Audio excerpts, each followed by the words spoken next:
there were so many other possessions.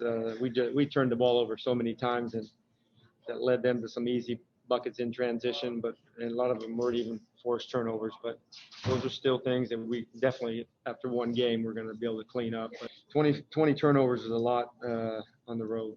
Trying to make the right plays. Sometimes you get in at least for myself, get in a position to try to thread the needle when I can just be aggressive, make the easy plays, whether it's a shot or a quick swing. But I definitely be better in that area. But a lot of them I'm not mad at, actually. Just trying to make the right play I'm okay with. We're in the process of this is our first game actually together and, playing a full game. And there are going to be times where I may turn the ball over just to make sure my teammates can know and be ready when I kick the ball ahead, and I've done that. So I'm okay with that. Some of them I could have saved, especially late in the game. Can't turn the ball over in the fourth quarter, which I'll be better at as well. When in time, the last 4 minutes of the game, we really got to lock in and be in tune to what's going on both ends of the floor. I think a lot of times on the defensive end, miscommunications we gave. I think Ben Simmons 2 easy dunks at the rim. Joel and B get it going in the second half.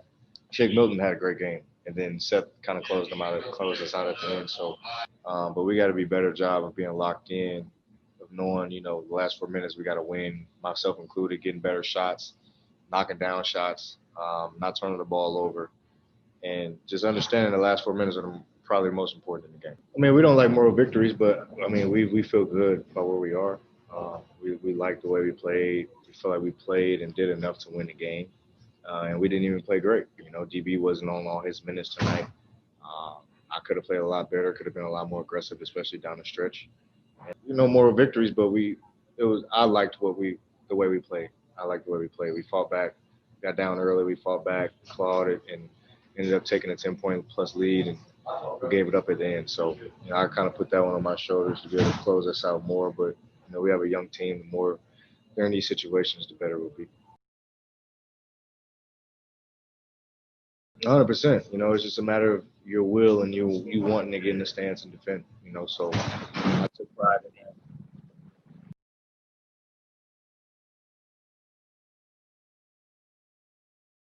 The way we knew we could in the first half, we came out in the second half way more physical, more talkative, got our switching together, and we cleaned up a lot of stuff that we kind of were slipping up on in the first half.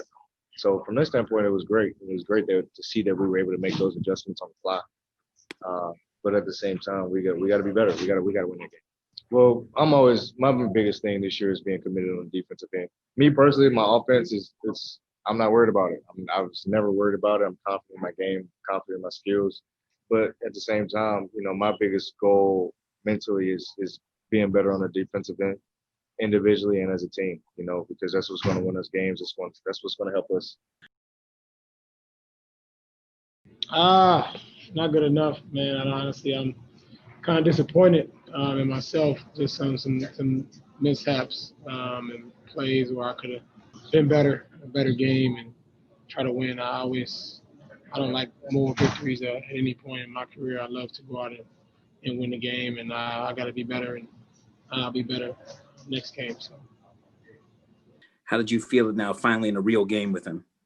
I love it, and granted it's only one game, but I just love his energy. I love his competitiveness, and his accountability at the end of the day. I think that's what I love the most about him is I'm the type of guy I want accountability. I want somebody to light a fire in front of me. I want somebody to tell me when I'm doing wrong, and it's not just Russ, it's everybody. I tell all of our teammates, if, that's the biggest step in accountability. I can't be the one barking. I have to be able to take some of the bark. And, if guys see me slacking, if guys don't see me getting back on defense or whatever, I tell them, get on my ass about it. So we hold that standard. I think Russ does that to a high level. And I think it's needed. It's just a direct carryover to the rest of the team. He brings the energy. He sets the tone for us, and, we feed off him. Is there any difference when you're playing without Brad versus playing with Brad, or is it exactly the same? It's definitely different. No, I mean, I'm learning, but Brad obviously on the floor, different dynamic. That he's really, really good, and not just in scoring the basketball, but creating space, getting to his spots. And as I watch film, once I get on this plane, I'll learn and see how I can be able to help him make the game easy for him as we kind of go along this journey.